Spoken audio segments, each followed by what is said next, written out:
नमस्कार. डॉक्टर सुनील कुमार लोके सर विचारांचे आणि क्रिएटिव्ह टीचर्स फोरम कोल्हापूर यांच्या वतीने आयोजित करण्यात आलेल्या आजच्या सहविचार सभेमध्ये उपस्थित सर्वांचं मी केंद्रशाळा पाटील यांच्या वतीने सहर्ष स्वागत करतो. तर शाहू विचार जो आहे तो कृतीतून रुजवायचा आहे. या दृष्टिकोनातून खऱ्या अर्थानं आपण ज्या ठिकाणी आहोत त्या ठिकाणी शाहूंचं चित्रमय चरित्र साकारणारी केंद्रशाळा पाटील आणि त्यांचेच या व्यासपीठावरील बसलेले तीन विद्यार्थी शाहू विचार कृतीतून रुजवण्यासाठी लोकराज्य सभागृहाची निर्मिती करण्यासाठी ज्यांचे ज्यांचे हातभार लागलेच त्या सर्वांचं एका जोरावर आयोजन आपण अभिनंदन करूया.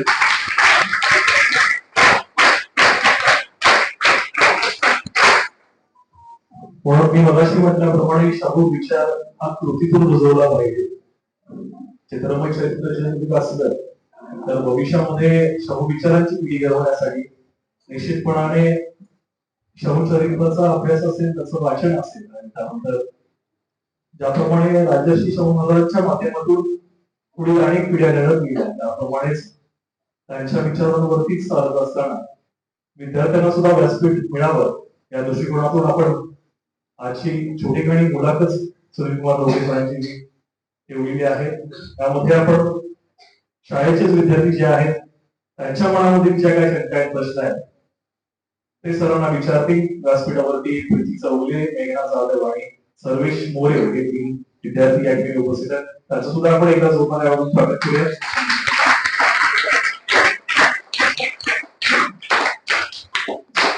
आणि मुलांपासूनच सुरुवात करूयात. प्रीती चौगुलेला विनंती करतो की तिचा प्रश्न विचारावा. नमस्कार. आज आपल्या देशासाठी अत्यंत आणि अभिमानाचा दिवस आहे. ज्येष्ठ साहित्यिक, विचारवंत, शिक्षणतज्ञ आणि संवेदनशील लेखक माननीय डॉक्टर सुनील कुमार लोके सर यांच्याशी संवाद साधण्याची संधी आम्हाला मिळत आहे. साहित्य, शिक्षण आणि सामाजिक विचारांच्या क्षेत्रात खूप मोठे योगदान दिले आहे. त्यांच्या अनुभवातून आणि विचारातून आम्हाला निश्चितच खूप काही शिकायला मिळणार आहे. आपण आजची मुलाखत आपल्या साहित्याच्या विद्यार्थ्यांकडून घेतली जाणार आहे. तर आपल्या मौल्यवान वेळेतून आम्हाला वेळ दिल्याबद्दल आपले केंद्रशाळा विद्यामंदिर परिपूर्ण परिवाराच्या वतीने मनपूर्वक स्वागत व हार्दिक अभिनंदन.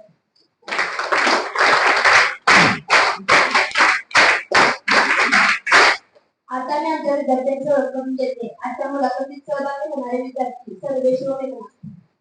नमस्कार, माझे नाव सर्वेश मोरे, इयत्ता 7वीत शिकतो. नमस्कार, माझे नाव रत्ना महादेव जाधव, इयत्ता 7वीत शिकतो. तुझी ओळख करून दे. नमस्कार, माझे नाव प्रीती चौगुले, इयत्ता 7वीत शिकते. तर आपले विचार आणि साहित्य आमच्यासाठी प्रेरणादायी आहे. ए बेटा, एक मिनिट, सरांची ओळख करून दे. तू करून द्यायची, तू करून दे सरांची ओळख. कोण आहे या शाळेतला? नाही. अच्छा, ओके. एक एक एक तुमची ओळख करून द्या. मी विक्रम रेबे, राजर्षी शाहू महाराजांच्या विचारांचा अभ्यास आहे. एवढी ओळख आज बोलायची. तर आपले विचार आणि साहित्य आमच्यासाठी प्रेरणादायी आहे. आज आपल्याकडून काही नवीन शिकण्याची आम्हाला उत्सुकता आहे. तर चला आपल्या गप्पांना सुरुवात करूया. आपल्या कार्यक्रमाचे नाव आहे गप्पा गप्पा. सर, आपल्याला वाचनाची आवड कशी निर्माण झाली? तुम्हाला बॉम्बच टाकला एकदम. तर वाचनाची आवड जी आहे ती निर्माण व्हायचं, वाचनाची आवड निर्माण व्हायचं कारण लहानपणी वेगवेगळी मासिक, वर्तमानपत्र मी वाचायचो. म्हणजे माझ्या वर्गामध्ये जी मुलं होती ती गोष्टीची पुस्तकं वाचायची, मी पण वाचायचो. पण त्याच्याशिवाय माझे मित्र मैत्रिणी कमी होत्या शाळेमध्ये, मित्र जास्त होते. म्हणजे मुली शाळेमध्ये कमी असायच्या मी जेव्हा शिकत होतो. तर मला मासिक जास्त आवडायची, विशेषतः चांदोबा जास्त आवडायचा. नंतर मग पुढे हायस्कूलला वगैरे गेल्यानंतर कुमार नावाचं एक मासिक होतं, आनंद नावाचं मासिक होतं. मग अगदी पुढे मी शिकवायला लागल्यानंतर मुलांना शिकवताना चंपक मला आवडायला लागलं. म्हणजे आणि आता पण मासिक भरपूर वाचतो मी. पुस्तक आणि मासिक किंवा वर्तमानपत्र याच्यामध्ये चांगलं वाचन कोणतं असं जर तुम्ही मला विचाराल तर नियतकालिक ज्याला म्हणतात, म्हणजे वर्तमानपत्र, मासिक, साप्ताहिक, वार्षिक, दिवाळी अंक अशी जी नियतकालिक असतात, म्हणजे निश्चित वेळेने प्रकाशित होणारी, त्याच्यामध्ये विविधता असते. पुस्तक तुम्ही एक घेतलं, समजा चरित्राचं पुस्तक घेतलं तर नुसतं एकच चरित्र तुम्ही वाचता. पण एखादं नियतकालिक वाचलं तर त्याच्यामध्ये एक गोष्ट असते, एक कविता असते, प्रवास वर्णन असतं, विनोद असतो, सुटके असतात, सुविचार असतात. असं ज्याला आपण काय म्हणतो की वाचन हे सर्वांगीण व्हायला पाहिजे. म्हणजे जसं आपण जेवताना पहा की आपण नुसतं तांदूळ खातो का? नाही. तांदूळाबरोबर ज्वारीची भाकरी असते, ज्वारीच्या भाकरी बरोबर पालेभाजी असते, चटणी असते. जेवण जसं अनेक रसांनी भरलेलं असतं तसं वाचन पण अनेकविध अंगांना स्पर्श करणारं असलं पाहिजे.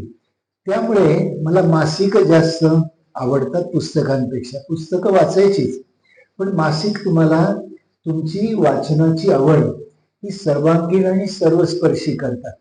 मला तुम्हालाच खरं म्हणजे विचारायचं, तुम्ही मासिक वाचता का, नियतकालिक वाचता का? तर नाही हे त्याचं उत्तर आहे. आणि त्याचं खरं कारण काय, तर शाळेत येत नाही ते. तर आज तुम्ही हट्ट धरा जगदाळे सरांच्याकडे की आमच्याकडे मासिक आली पाहिजे, साप्ताहिक आली पाहिजे. म्हणजे साप्ताहिक सकाळ आहे. तुम्ही या वयात वाचायला लागाल तर तुम्हाला लक्षात येईल की साप्ताहिक सकाळमध्ये विज्ञान असतं, राजकारण असतं, समाजकारण असतं, कथा असते, मुलाखत असते. असं सर्वस्पर्शी वाचन हे या वयात तुम्ही करायला लागाल. म्हणजे आता यांनी चांगला प्रश्न विचारला म्हणून सांगतो. मी लहानपणी वर्तमानपत्र वाचायचो. वर्तमानपत्र आमच्या शाळेत यायचं नाही त्या काळात, शाळा गरीब होती. मग आम्ही शेजारी एक सार्वजनिक वाचनालय होतं. त्या सार्वजनिक वाचनालयात सगळी वाचणारी मंडळी यायची. 6 पानाचं वर्तमानपत्र असायचं आणि मधला माणूस असायचा ना, तो मधलं पान असं धरायचं. त्याचं कामच मधल्या पान असं धरायचं. ही आहे ना, ही इकडचं वाचायची, हा आहे ना इकडचं वाचायचं. मी असं धरून उभा, हं, इकडचं पान आहे ती वाचायची, इकडचं पान आहे तो वाचायचा. एका वेळी 2 आणि 2 4 लोक वर्तमानपत्र वाचायचे. मग माझी पाळी संपली की हिनं इथं बसायचं, मी तिनं धरायचं, मग मी इकडं वाचायचं.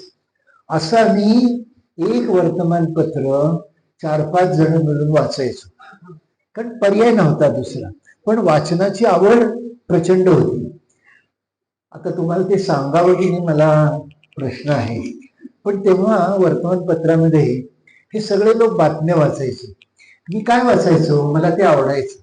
जाहीर नोटीस असं एक प्रकार असायचा. ह्या यांनी वाचलंय की नाही कुणाला, आणि वाचले नसेल तर आता वाचायला हरकत नाही. त्या जाहीर नोटीसमध्ये काय असायचं की एका नवऱ्याने बायकोला दिलेली नोटीस असायची.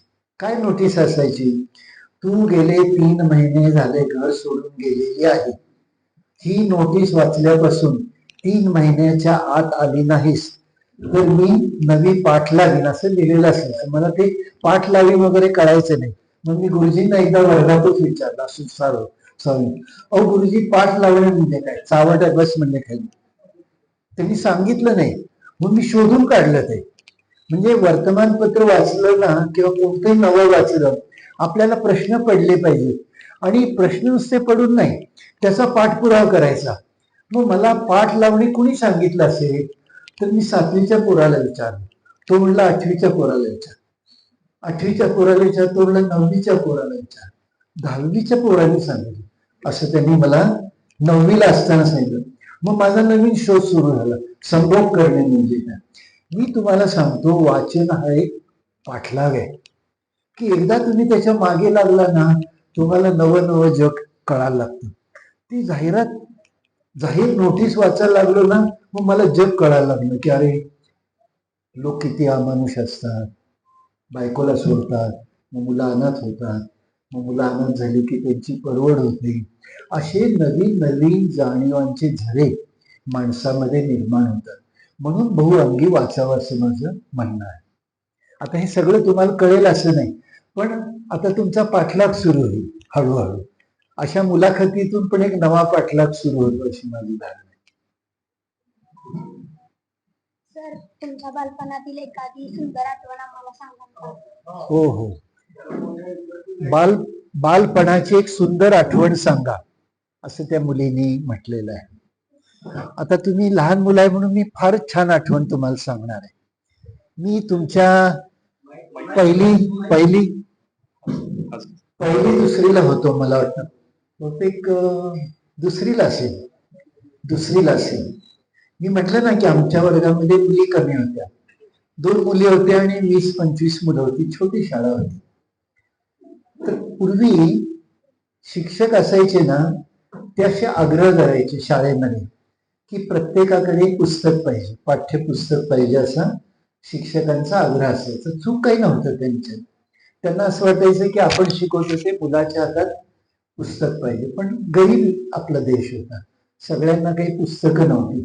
आता तुम्हाला कसं शासन पाठ्यपुस्तकं देतं, दप्तर देतात ना मोफत, शाळेच्या पहिल्या दिवशी सगळी पाठ्यपुस्तकं मिळतात, तसं आम्हाला काही मिळायचं नाही. म्हणजे सगळ्यांच्याकडे काही पुस्तकं नक्कीच नव्हती. मग आम्ही दोस्ती करायचो, ज्याला पुस्तक नाही तो पुस्तक असलेल्याची दोस्ती करायचा. मी पण तशी दोस्ती करायचो. मग माझ्याकडे त्या दोस्ताने मला एक दिवस वर्गात वापरायला पुस्तक दिलं आणि मी पुस्तक वाचलं आणि शेजाऱ्याशी ही मुलगी बसलेली, ती म्हटली, दादा मला पुस्तक देणार का? मी कसला विचार न करता पुस्तक त्या मुलीला दिलं. तर तो शेजारी मालक होता ना पुस्तकाचा, ज्याचं मालकीचं, तोडला, तिला कशाला दिलं माझं पुस्तक? म्हणलं अरे तिला पाहिजे होतं दिलं, आता तुला पुस्तक नाही देणार. मग मी दिलं तिला पुस्तक. मग ती म्हणली उद्या आणते वाचून. आणलं. तिने पुस्तक परत नुसतं नाही दिलं मला, तर चांगली आठवण विचारली म्हणून सांगतो. तिने माझ्या पुस्तकात एक मोरपीस घालून दिलं. आता त्या मोरपिसाचा अर्थ काय होता मला माहित नाही. थँक्यू असेल, आय लव्ह यू असेल, काही असेल, जाणीव असेल मदत केलेल्याची. म्हणजे आपण एक छोटा उपकार करतो कुणावर, पण तो उपकार नुसता असं वाऱ्यावर नाही सोडायचा. आपल्या भावना, निदान थँक्यू तरी म्हटलं पाहिजे. कुणी आपल्याला मदत केली, पेन्सिल दिली, थँक्यू म्हटलं पाहिजे. किती मोठी मदत केली म्हटलं पाहिजे. असं जर तुम्ही आयुष्याच्या प्रत्येक वळणावर कृतज्ञता व्यक्त करायला शिकाल, तर मी तुम्हाला सांगेन की तुमचं सगळं दारिद्र्य, तुमचं सगळं वैफल्य, तुमची सगळी निराशा दूर होईल. की तुम्ही उदार असलं पाहिजे आणि दुसऱ्याला जोडत गेलं पाहिजे. हे छोटे छोटे प्रसंग आपल्या आयुष्यात असतात ना, ते तुम्हाला भरपूर शिकवतात. म्हणून मला असं वाटतं ते मोरपीस मी कधीच विसरत नाही. आणि अजून मी मोरपीस किती वाटतो रोज. मी कुणाकुणाला मोरपीस वाटत आलोय. माझ्या मोराची पिसं अजून संपलेलीच नाही, तर अशी मोरपिसं आपण वाटत गेलं पाहिजे. सर, आपल्याला कोणाच्या विचारांचा प्रभाव पडला? माझ्यावर खरं म्हणजे तुझ्या विचाराचा प्रभाव जास्त. म्हणजे तू इतका लहान असताना किती धीटपणे बोलतो, तुझा भरपूर प्रभाव आहे. हिचा प्रभाव आहे, इतकी लहान असताना एवढा अभ्यास करून हिचा प्रभाव आहे, तिचा पण प्रभाव आहे. तर ती अजून मुलाखत आमची व्हायची आहे. पण प्रभाव नावाची गोष्ट आहे ना, मी तुम्हाला सगळ्यांना सांगणार आहे. आपल्याकडे चुकीची गोष्ट आहे की प्रभाव मोठ्या माणसांचाच पाहिजे, म्हणजे लेखकांचा पाहिजे, पंतप्रधानांचा पाहिजे, राष्ट्रपतींचा पाहिजे, राजकारण्यांचा पाहिजे, शिक्षकांचा पाहिजे. मी तुम्हाला सांगेन, छोटे छोटे प्रभाव जास्त प्रभावी असतात. म्हणजे आईचा प्रभाव, भावाचा प्रभाव, मित्राचा प्रभाव, मदत करणाऱ्याचा प्रभाव. आपल्याला प्रभाव नावाची गोष्ट नुसती वरवरची दिसते, विचारांची असते. खरा प्रभाव कृतीचा असला पाहिजे. की आपल्याला जो मदत करतो ना त्याला कधी विसरायचं नाही, पण नुसतं स्मरण नाही ठेवायचं. आपल्याला जेव्हा संधी मिळेल तेव्हा मदत करायची. असे प्रभाव जी माणसं घेऊन जगतात, म्हणजे मी तुम्हाला सगळ्यांना सांगणार आहे की हे ठीक आहे की साने गुरुजींचा प्रभाव पाहिजे, वि स खांडेकरांचा प्रभाव पाहिजे, प्रेमचंदांचा प्रभाव पाहिजे, शेक्सपियरचा प्रभाव पाहिजे, रवींद्रनाथ टागोरांचा प्रभाव पाहिजे. ही नावं तुम्ही ऐकलीत का कुणी? टागोर कोण होते, कोण सांगेल? टागोर, रवींद्रनाथ टागोर. बर, आपलं जनगण मन कुणी लिहिलं? मग आधी का सांगितलं नाही? हे पाहता, तुमचा दोष नाही. आपल्याला फक्त एकच शिकवलंय. काय शिकवलंय? जनगण मन रवींद्रनाथांनी लिहिलं, संपलं. रवींद्रनाथांच्या बद्दल शिक्षक माहितीच सांगत नाही, त्यामुळे आपल्याला रवींद्रनाथ कळत नाही. श्यामची आई कुणी लिहिली? पण साने गुरुजी कोण होते माहिती. हे अपूर्ण शिक्षण आहे आपलं. मी आता हे सगळे शिक्षक आहेत ना ऐकणारे, त्यांनाच मला खरं म्हणजे सांगायचे, आपण नुसतं सूत्र देतो मुलांना ज्ञानाची, सूत्र नाही, सूत्र विस्तार पण केला पाहिजे. म्हणजे आपण जे सांगतो ते विस्ताराने. मला एक वाईट खोड आहे बरं का, मी चांगला शिक्षक असल्यामुळे वाईट खोड आहे, मी नको तेवढं पसरून सांगतो. माझी मुलं, माझे विद्यार्थी आहेत ना शाळेतले, मी शाळेत पण शिकवलंय, बालवाडीला शिकवलंय, शाळेत शिकवलंय, हायस्कूलमध्ये शिकवलंय, कॉलेजमध्ये शिकवलंय, युनिव्हर्सिटीमध्ये शिकवलंय, जगातल्या युनिव्हर्सिटीमध्ये शिकवलंय. माझ्या लक्षात असलेली गोष्ट काय आहे सांगतो. सगळ्यात अवघड बालवाडीला शिकवणं आहे. त्याचं कारण काय माहितीये का? बालवाडीत अशी देवासारखी मुलं बसतच नाही.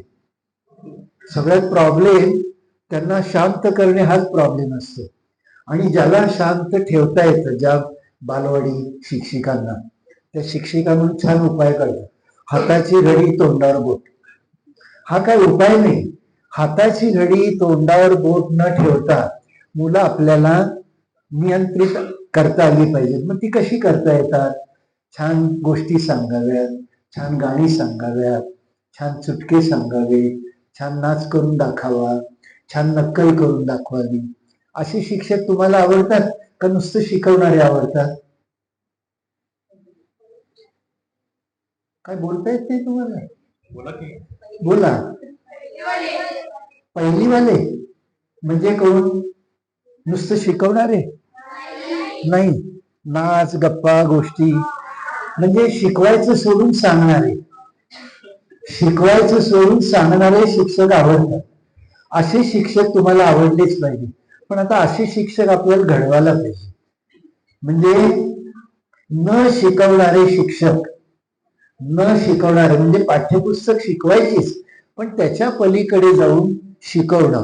म्हणजे आमचे गुरुजी होते ढवळे गुरुजी, मी तुम्हाला सांगतो. आता ढवळे गुरुजी मला फार आवडायचे. का आवडायचे? आमच्याकडे कविता होती, तुम्हाला आहे की नाही मला माहित नाही. गरीब बिचाऱ्या चिमणीला सगळे टपले छळण्याला, अशी कविता होती. आणि ती फार दुःखद अशी कविता होती. तर माझे गुरुजी वर्गात, मला अजूनही आठवते, दुसरीला ती कविता होती. ते गुरुजी वर्गात कविता शिकवताना स्वतः रडायचे. त्यांना वाईट वाटायचं की चिमणीला का छळतात लोक, आणि ते रडायचे. त्यांचा हुंदका यायचा. मला असं वाटतं आजही मला हुंदका येतो. तो कशामुळे येतो? तो ढवळे गुरुजींनी दिलेला हुंदका मी अजून जपलेला आहे. तर शिक्षक आपल्याला शिकवतात ना, असे शिकवणारे शिक्षक आपल्यावर खरा प्रभाव ठेवतात. त्यांचा प्रभाव आपल्यावर असला पाहिजे. सर, तुमचे पहिले आवडते पुस्तक कोणते? पहिले आवडते पुस्तक, खरं म्हणजे पहिलं पुस्तक असं वाचलं नाही. चांदोबा मला फार आवडायचा. लहानपणी ना मी वाचायचो. चांदोबा मला आवडायचा. वेताळ त्यातला जो होता ना, वेताळ आणि राजाची गोष्ट असायची, ती फार आवडायची मला. नंतर अमृत नावाचं एक मासिक होतं त्या काळात, ते मला फार आवडायचं वाचनाच्या दृष्टीने. पण पुस्तक असं अखंड वाचलेलं जे मला आठवतं ना ते सिंदबादची सफर नावाचं पुस्तक मी तिसरीला पहिल्यांदा अखंड पुस्तक वाचलेलं आठवायचं. तेव्हा मला असं वाटायचं बरं का की आपण सिंदबाद व्हावं आणि या देशातून त्या देशात, त्या देशातून त्या देशात जावं.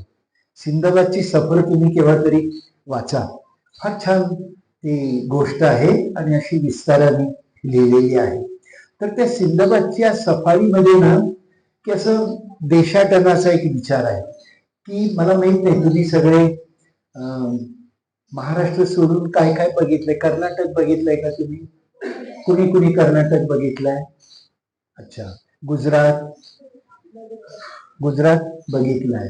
ओरिसा, बिहार. हे बिहार कशाचं नाव आहे? कुठल्या राष्ट्रात राज्य आहे ते? हा, भारतात आहे. आणि भारत राष्ट्र कुठे आहे? आशियात. आणि आशिया कुठे आहे? हा, पृथ्वीवर आहे. असं पण मुलांशी म्हणजे संवाद एक मार्गी असता कामा नये, बहुमार्गी असला पाहिजे. म्हणजे आपल्याला ते जोखतात ना, त्यांना पण आपण जोखलं पाहिजे असं मला स्वतःला वाटतं. छान. सर आपण लग्नाकडे कसं वळावं? लग्नाकडे? लेखनाकडे? मी म्हटलं एकदम डायरेक्ट बघ, मी क्रांतिकारी एकदम क्लीन बोल्ड. मला काय सांगायचंय सांग, मला ऐकायला आलं तर आपले उच्चार स्वच्छ पाहिजे. लग्न का लेखन? हा, आता मी याला परत सांगणार आहे. 2 शब्द म्हणून दाखवायचे. लेखन आणि लग्न फरक आहे की नाही? तर स्वच्छ पाहिजे, उच्चार आपला स्वच्छ पाहिजे. लेखनाकडे कसे वळलात?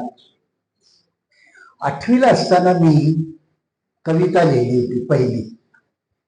आमच्या शाळेमध्ये एक बालवाडी सुरू झाली होती. अरविंद बालक मंदिर नावाचं एक बालमंदिर सुरू झालं होतं. अरविंद शाह नावाचे एक शेठजी होते, त्यांनी बालवाडी सुरू करायला परवानगी दिली होती. त्यांचा मुलगा वारला होता अरविंद नावाचा, आणि त्याच्या नावाने ती बालवाडी आमच्या शाळेत सुरू झाली होती. ही गोष्ट 1963-64. आमच्या शाळेतले शिक्षक फार चांगले होते. ते काय करायचे शाळेमध्ये की 2 गोष्टी करायचे. आठवड्याला एक भित्तीपत्रक लावायचे. भित्तीपत्रक म्हणजे असं एक शोकेस होती, फळा होता, आणि त्या फळ्यावर ते आम्ही लिहिलेली कागदाशी चिकटवायचे. म्हणजे मला कथा लिहा म्हणायचे, याला कविता लिहा म्हणायचे, याला विनोद लिहा म्हणायचे, त्याला सुभाषित लिहून आणा म्हणायचे, हिला म्हणायचे चित्र काढून आण. आणि मग असं दर आठवड्याला वेगवेगळ्या मुलामुलींच्याकडून लिहायचं, सगळ्यांनी लिहायचं. आणि मग दर आठवड्याला वेगवेगळ्या लोकांचं लेखन वाचायला, आणि खाली त्या लेखकाचं नाव, संग्राहक किंवा लिहिलं असेल तर लिहिलं. तसं अरविंद बाल मंदिर नावाची एक कविता लिहिलेली होती, आणि खाली कवी सुनील लवटे असं लिहिलेलं होतं, आणि सरांनी तो कागद लावला. मला अजून आठवतं, कुणी ती अरविंद बालक मंदिर कविता वाचली कोणाला माहित नाही, पण आठवडाभर मी रोज जाऊन वाचायचो.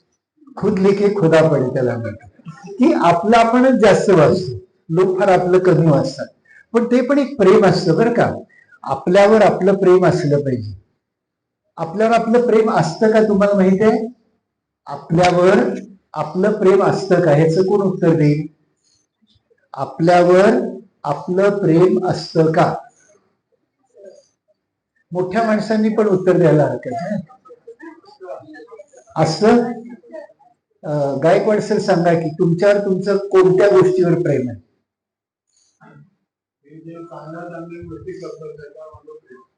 आता बघा, एवढा मोठा माणूस उत्तर देतो आणि तुम्ही एवढी छोटी माणसं उत्तर देत नाही. कोण देईल उत्तर? चुकीचं होऊ दे. उत्तर चुकली पाहिजेत बरं का. सगळी उत्तरं बरोबर यावी हे चुकीचं आहे. उत्तरं चुकली पाहिजे. तुम्ही काहीतरी सांगत होता, सांगा. जगदाळे सरांच्यावर प्रेम आहे? सर असं काहीतरी बोलत होता तुम्ही. हा, अच्छा. हा, त्या बाई असल्यामुळे ते तू सांग वगैरे चालू. कोण सांगणार? कुणीतरी सांगायचं, त्याशिवाय मी बदलणार नाही. अरे सांगा ना. बोला की. बरं बरं, जाऊ दे, सोडून टाका, विसरा. आरसा कोण कोण बघतं? आरशात आपल्याला कोण कोण बघतं? Very good. आता खाली हात करा. ए बाळ, तू सांग, उभा राहा. आरशात तू का बघते? काय बघते? आरशात तू का बघते?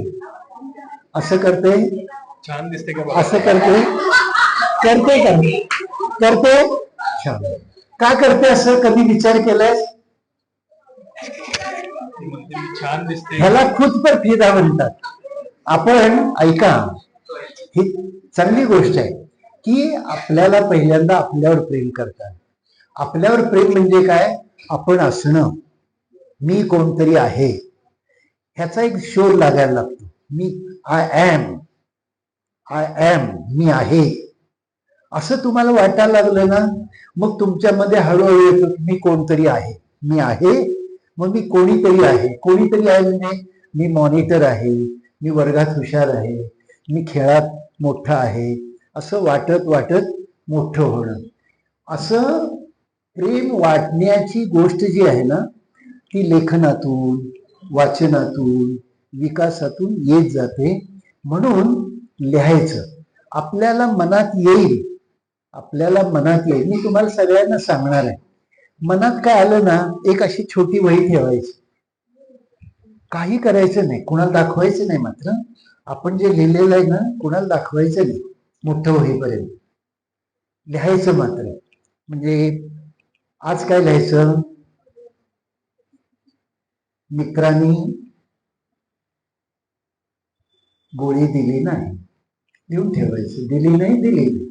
मित्रांनी गोळी दिली, मित्रांनी मदत केली, मित्रांनी मारलं, मैत्रीण आज रुसली, बोलली नाही, लिहून ठेवायचं. नुसतं एक एक वाक्य लिहायचं. रोज जे होईल ना ते लिहायचं.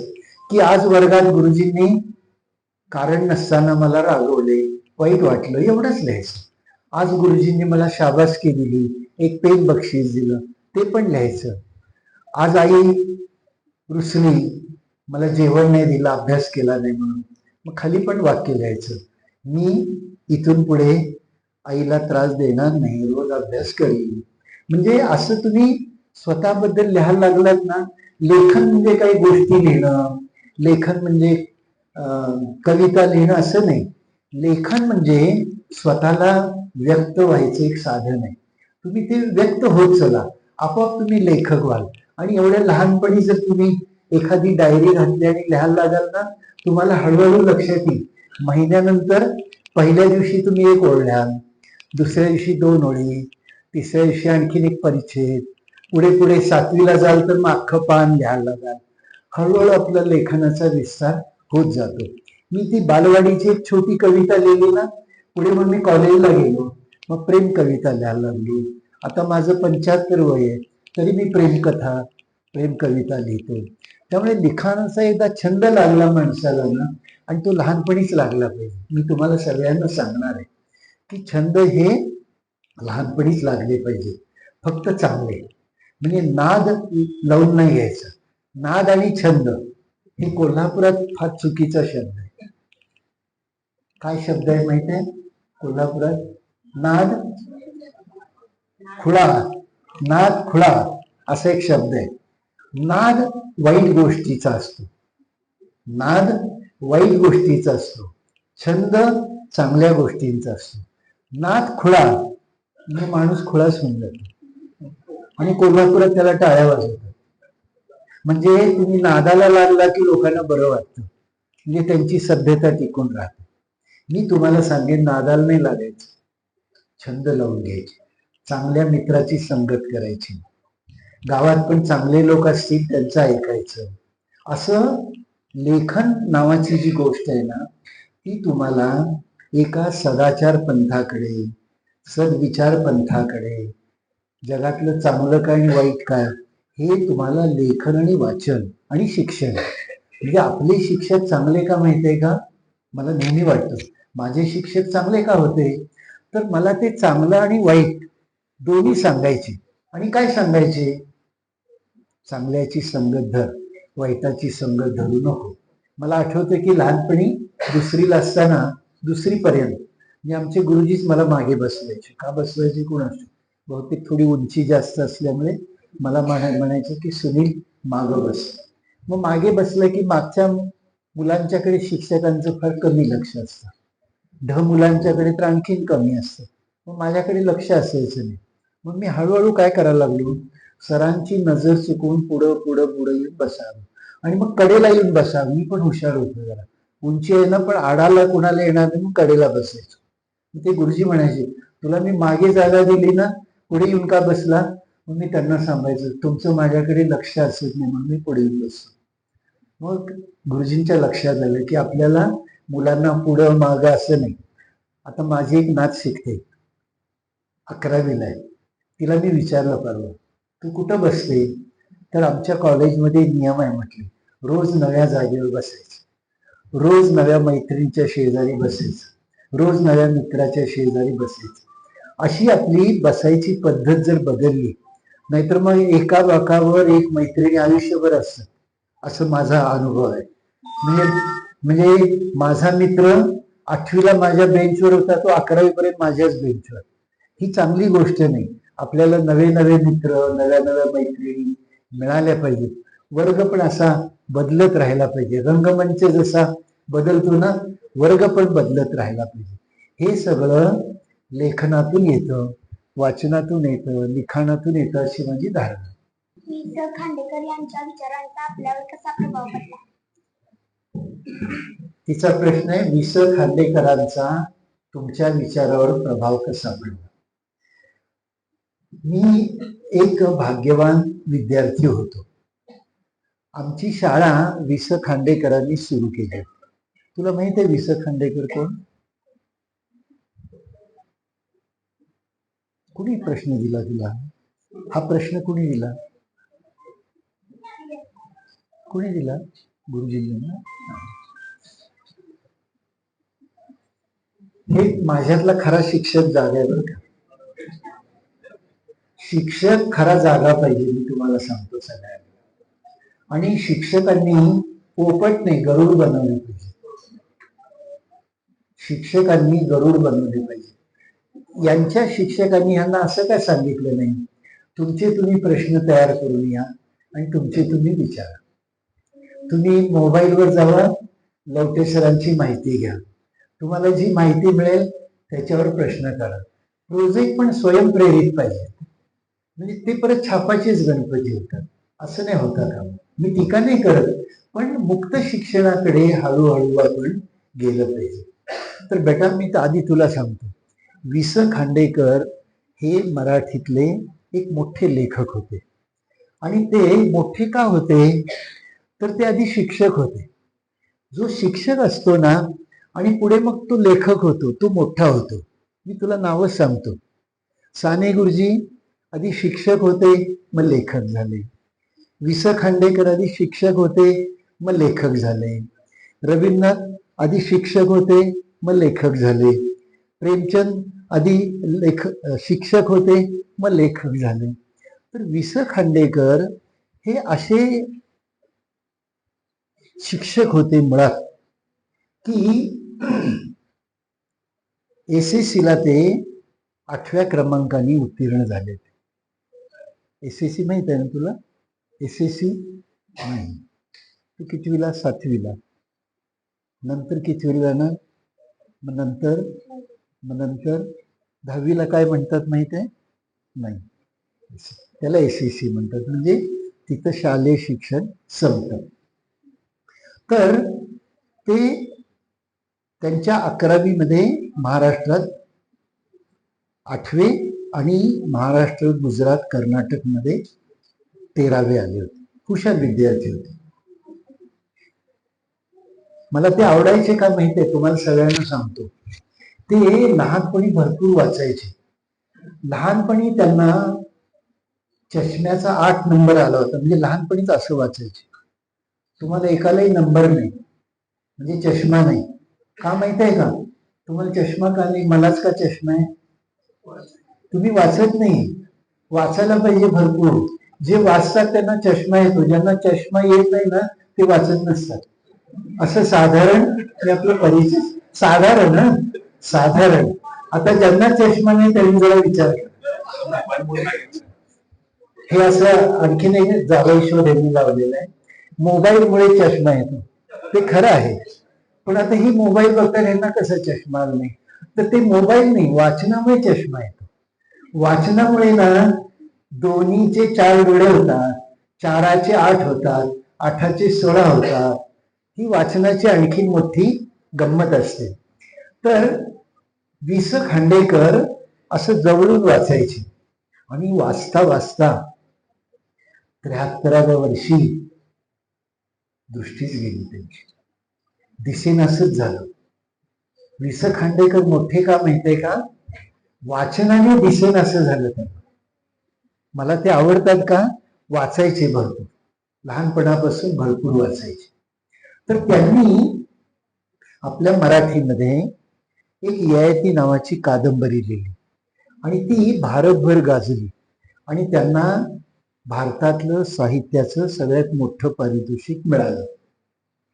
ते त्यांनी 63 साली कोल्हापुरात आंतरभारती विद्यालय नावाची शाळा सुरू केली.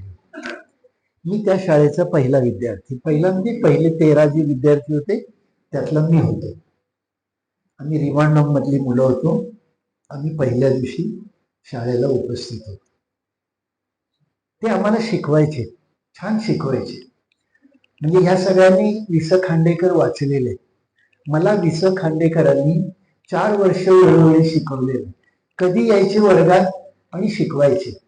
आणि त्यांची एक लकब होती शिकवताना. काय म्हणायचे की असं काही सांगायचे पण नुसतं सांगायचे नाही. हे मी तुम्हाला सांगतो, हे मी तुम्हाला सांगतो, ते हे मी तुम्हाला सांगतो असं म्हणत ना ते असे डिबवायचे. त्यांनी सांगितलेलं कधीच विसरलोय असं मला आठवत नाही. म्हणजे त्यांनी 2 भोंगा नावाची निबंध आम्हाला शिकवला होता, मी कधीच विसरलेली नाही. चांभाराचा देव नावाची कथा सांगितली, मी कधीच विसरू शकत नाही. नंतर वाचन तर भरपूर केलं. तर ते ना आम्हाला छान शिकवायचे. आणि नुसते शिकवायचे नाही, आमच्या शाळेत शिक्षक होते. पण आमची शाळा मोठी काय होती माहित आहे का? आमच्या शाळेत रोज कोणतरी बाहेरून यायचं. बाहेरून म्हणजे शाळा बघायला, आम्हाला भेटायला. आणि रोज कोणतरी नवं येऊन सांगायचं आम्हाला. म्हणजे कोण कोण यायचं? सिनेमातले नट यायचे, राजकारणातले पुढारी यायचे, लेखक यायचे, कवी यायचे, नाटककार यायचे, नकलाकार यायचे, रांगोळी काढणारे यायचे, चित्रकार यायचे, शिल्पकार यायचे. एकदा खांडेकरांनी कमते नावाच्या एका शिल्पकाराला आणलं आणि वर्गामध्ये डेमॉन्स्ट्रेशन दिलं होतं. एका ह्या मुलाला बसवलं होतं आणि त्या शिल्पकाराला इथे बसवलं. तो मातीचा गोळा घेऊन आला होता आणि तो बघून याचं चित्र त्यांनी शिल्प तयार केलं. मी तुम्हाला सांगतो, ते बघताना आधी वाटलं की अरे मातीच्या गोळ्यात हे कसं करतील, मला गंमतच वाटायची. मग हळूहळू लक्षात आलं की तो शिल्पकार आहे ना, तो काय करतो, तर तो त्या मातीच्या गोळ्याला आकार देतो. म्हणजे नाक आहे ना जरा असं समोर करतो, टोपी आहे ना अशी समोर करतो, आकार देतो. आम्ही 9वीला गेलो आणि ते चक्क एकदा एका मूर्तिकाराला घेऊन आले. एक मोठा दगड वर्गात, छन्नी, हातोडा, आणि एका गुरुजींना बसवलं आणि त्यांना काय सांगितलं तर चेहरा संपवायचंय. हा, तर त्यांनी काय सांगितलं की यांचा चेहरा काढा. आता पहा की तो शिल्पकार आला त्यांना मातीचा गोळा घेऊन तो चिकटवत आकार तयार करायचा. आणि मूर्तिकार होताना तो अनावश्यक दगड काढायचा.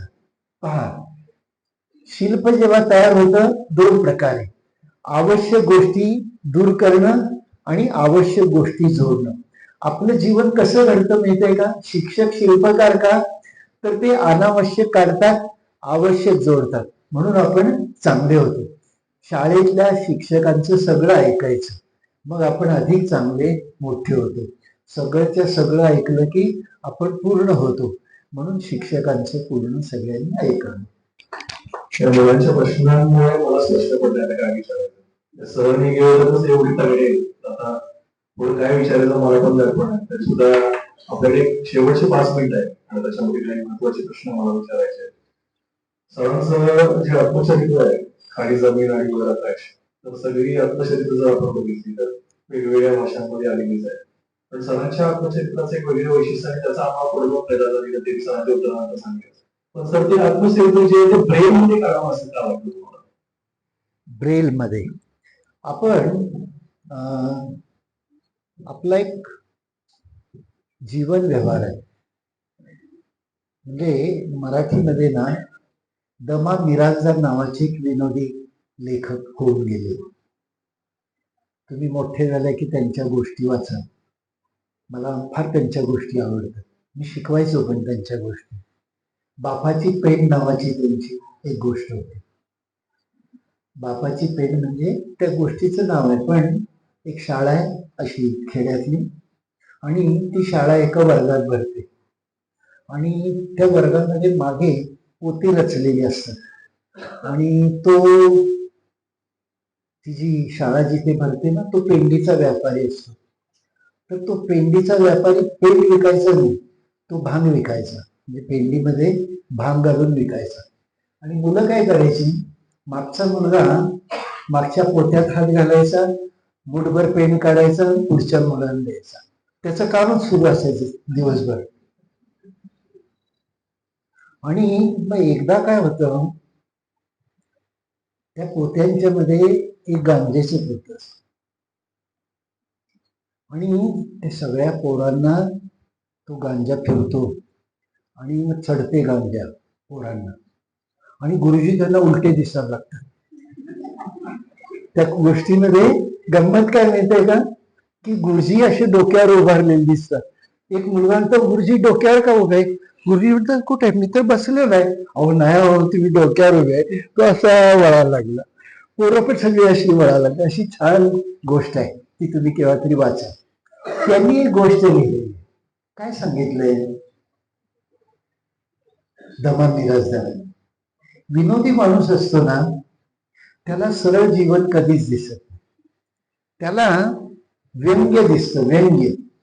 व्यंग्य म्हणजे काय, की आता आपण सगळे कसे धडधाकट लोक, 2 डोळे आहेत. ते म्हणायचे मी जेव्हा रस्त्यावरनं जातो तेव्हा मला 2 डोळे असलेले दिसत नाही. तिरका माणूस मला लगेच दिसतो. म्हणजे असा एखादा माणूस निघालाय त्याच्याकडे त्याचं लक्ष जातं.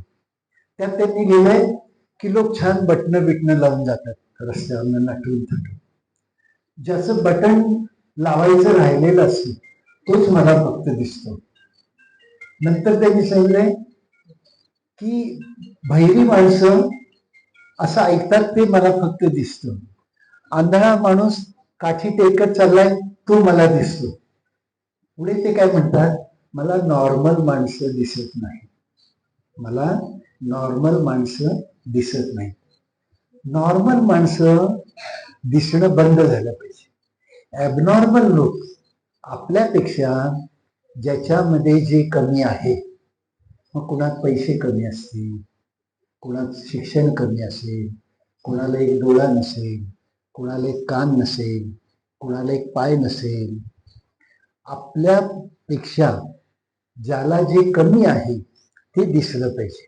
यांनी प्रश्न असा विचारलाय की अंध लोक असतात ना, त्यांची एक लिपी असते, ब्रेल लिपी. तुम्हाला माहित आहे ब्रेल पुस्तकं कुणी कुणी बघितले नाही?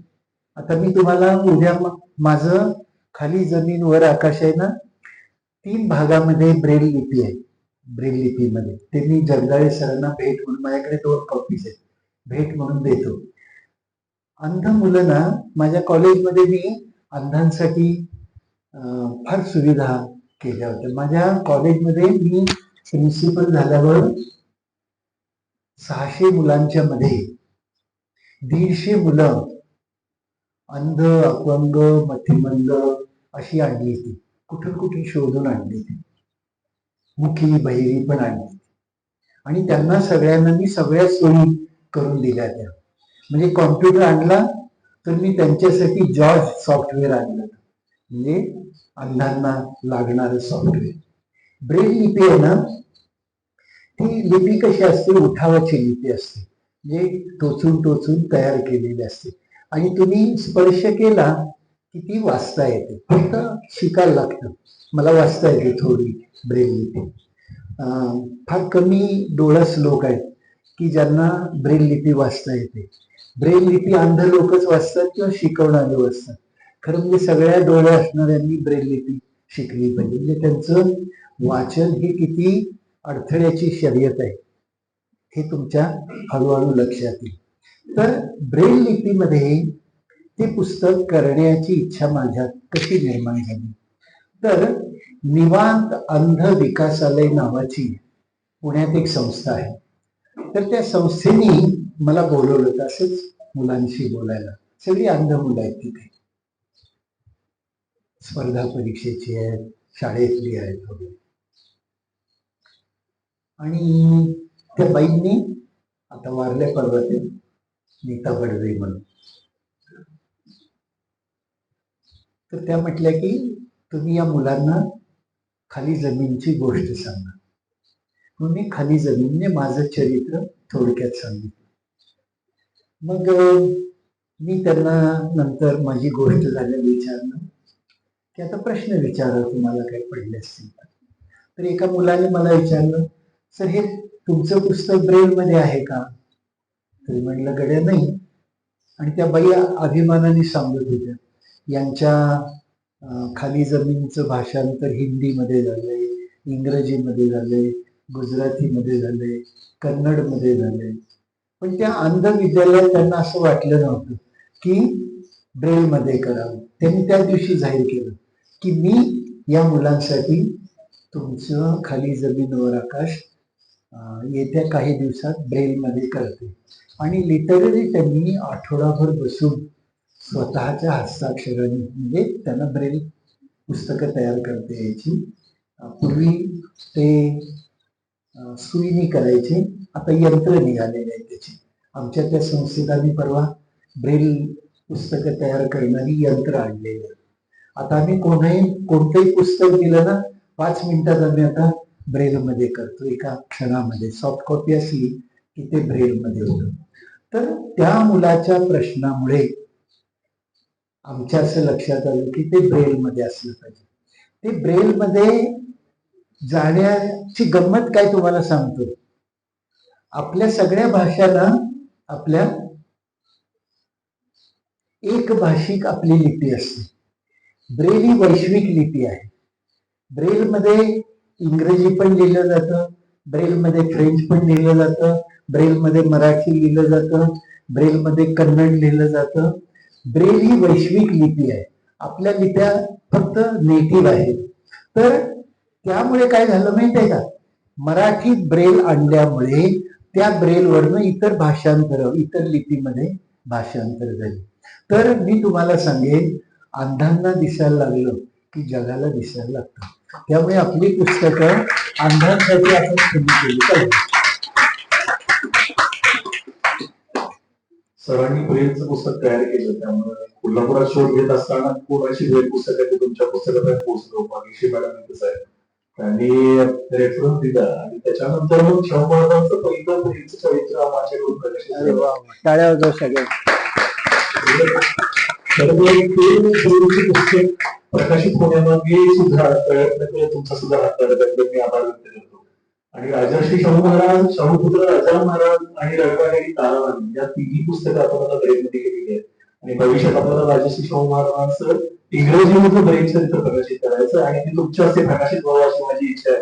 आणि त्यासाठी तुम्ही मार्गदर्शन करावं अशी माझी विनंती आहे.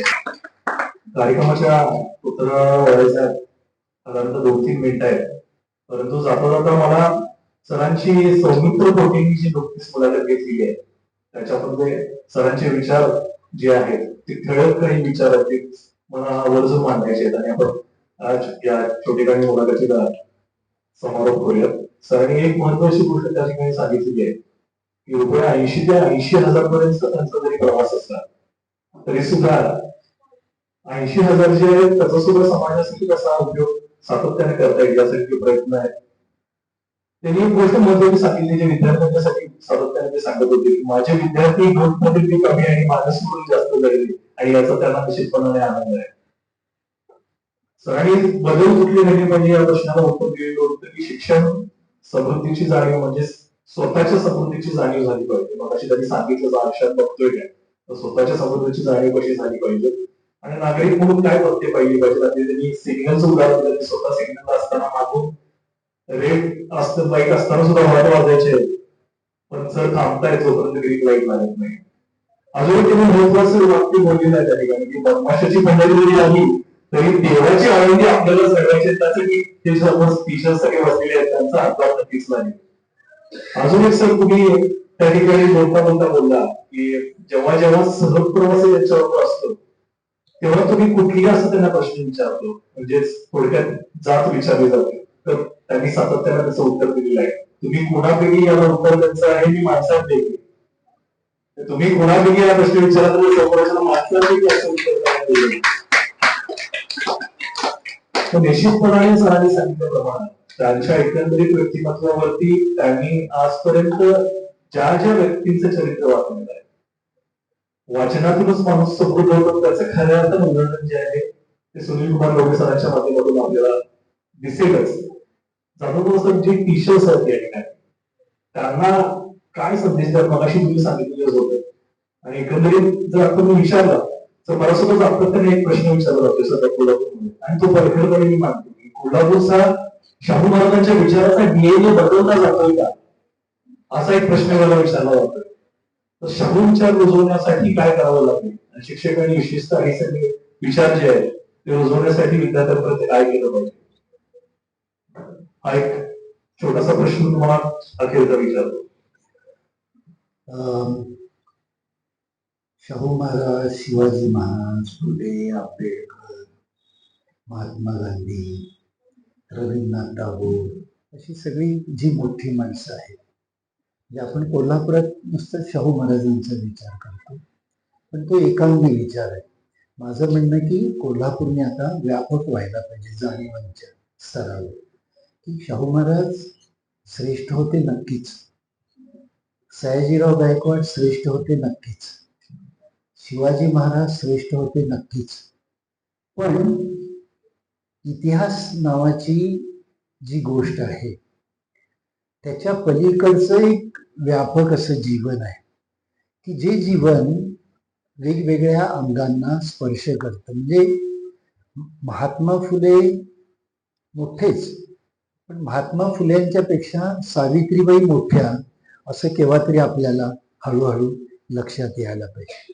आंबेडकर मोठेच पण रमाबाई आंबेडकर पण तितक्या मोठ्या किंवा त्यांच्या दुसऱ्या पत्नी शारदाताई तितक्याच मोठ्या असं आपल्याला लक्षात आलं पाहिजे की आपण पुरुषी आयडॉल्स फक्त बघतो की त्यांच्या मागे ज्या स्त्रिया होत्या किंवा आपण आई म्हणू आईकडे जास्त समाजाने बघितलं पाहिजे अशी माझी धारणा आहे. नुसतं आपण एकच एक मॉडेल घेऊन काम करायला लागलो तर आपला विकास एकांगी होतो. तर कोल्हापूरनी आपली मॉडेल्स पण आता विविधांगी म्हणजे कोल्हापुरात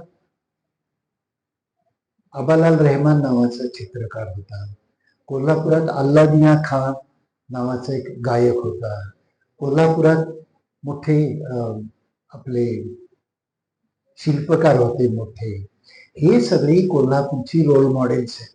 कोल्हापूर नुसतं शाहू महाराजांच्या मध्ये भरलेलं नाही, कोल्हापूर मोठं करण्यामध्ये एवढ्या मोठमोठ्या क्षेत्रातील लोकांचा वाटा आहे. त्यामुळे खरं म्हणजे कोल्हापूर कलापूर आहे, कोल्हापूर सांस्कृतिक नगर आहे, कोल्हापूर शैक्षणिक म्हणजे शाहू महाराजांनी 12 बलुतेदारांची वसतिगृह निर्माण केली त्यामुळे कोल्हापुरात सर्व जाती धर्मांचे लोक शिकले हे शाहू महाराजांचं मोठेपण आहे. पण आज तुम्ही असं पाहता की त्या काळात जातीपातीचे व्यवहार एकत्र नव्हते म्हणून शाहू महाराजांनी जातीची वसतिगृह निर्माण केली. मी तुम्हाला खात्रीनं सांगतो आज जर शाहू महाराज असते किंवा परत जन्माला आले तर ते पहिला वटहुकूम काय काढतील माहितीये का? या सर्व जातीच्या वसतिगृहांमध्ये सर्व जातीच्या विद्यार्थ्यांना प्रवेश दिला पाहिजे. मला वाटतं की असं शाहू महाराजांच्याकडे बघणं की केवळ या टाळ्या तुमच्या जरा छोट्या कशा करता येईल बघा. मला फार त्रास व्हायला लागले तुमच्या. एकदाच टाळी वाजवायची बस झाली. हे रामायण टाळ्यांचं आहे ना, जरा कमी करता आलं तर बघा. एकच टाळी वाजवा बरं बघूया. किती छान आहे. तुम्हाला आवडलं नाही? तुम्हाला आवडलं नाही? परत एकदा वाजवा बरं. किती छान आहे. एवढंच ठेवा आता. जगदाळे सर मंजूर, म्हणजे हेडमास्टरांची परवानगी पाहिजे. ते म्हणणार लवटे सरांना बोला, तेच हेडमास्टर झाले. तर मला तुम्हाला असं सांगायचंय की आपली रोल मॉडेल्सची विविधांगी पाहिजे. आपलं जीवन सर्वस्पर्शी पाहिजे.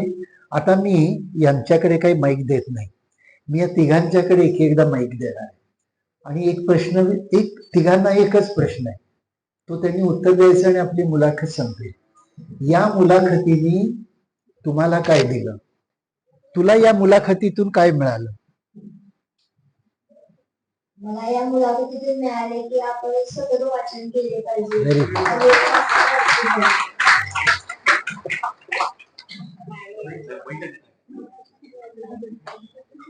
अरे हिच्याकडे दे. वाचन करत राहिले ते झालं, त्याचं उत्तर नाही सांगायचं.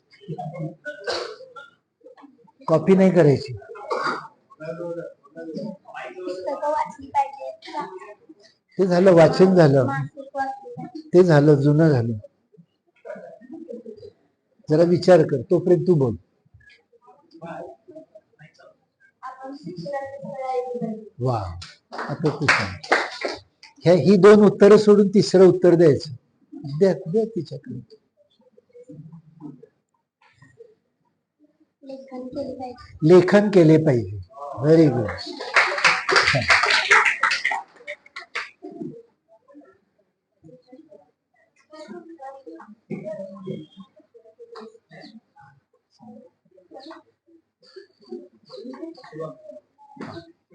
एक खुर्ची आली.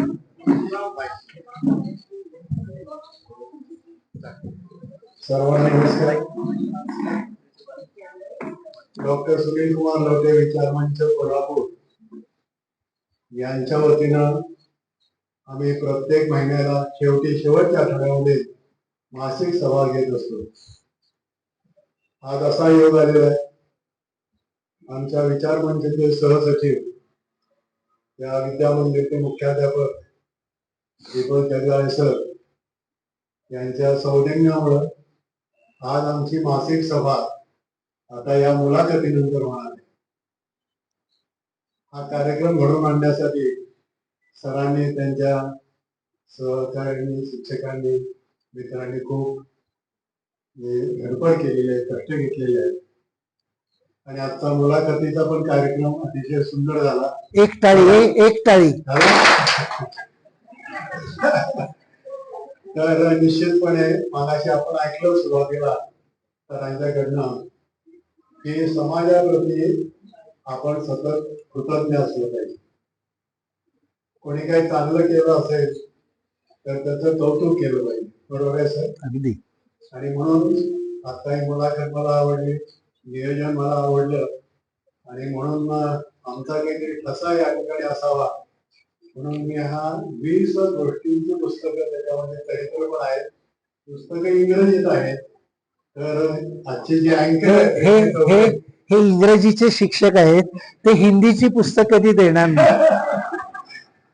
तर मी लवटे सरांना विनंती करतोय की आजचे जे अँकर आहेत प्रीती चौगले, तिच्याकडं या शाळेसाठी हे तिघांना ठीक आहे. या त्याला भेट तू द्यायची. मध्ये तू आणि इकडे, ह्या 3 विद्यार्थ्यांनी तू इकडे. मग ही पुस्तकं जगदाळे सरांकडे द्यायची आहेत. धन्यवाद. तुम्ही तिघं घ्या. ठीक आहे.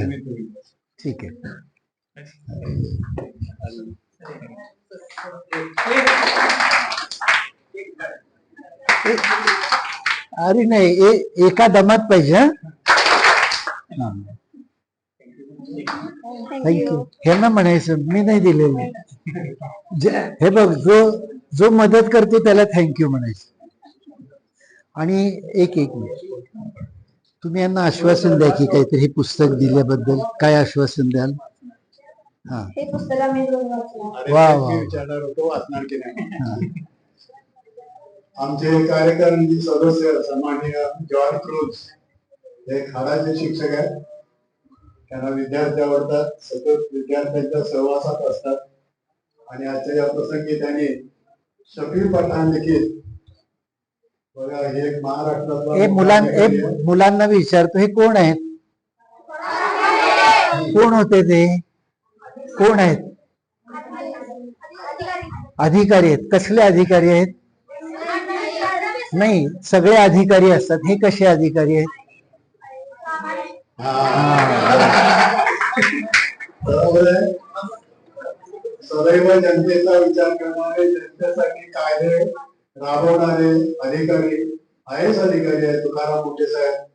तर त्यांचं चरित्र जॉन क्रूज यांनी शाळेला भेट अरे दिलेलं. जॉर्जला बोलवा ना. जॉर्ज, एक जॉर्ज. संजय थांब ना, तू थांब, तू येऊ दे की. जॉर्ज या.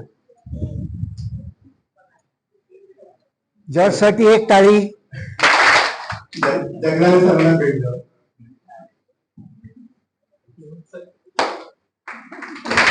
हा.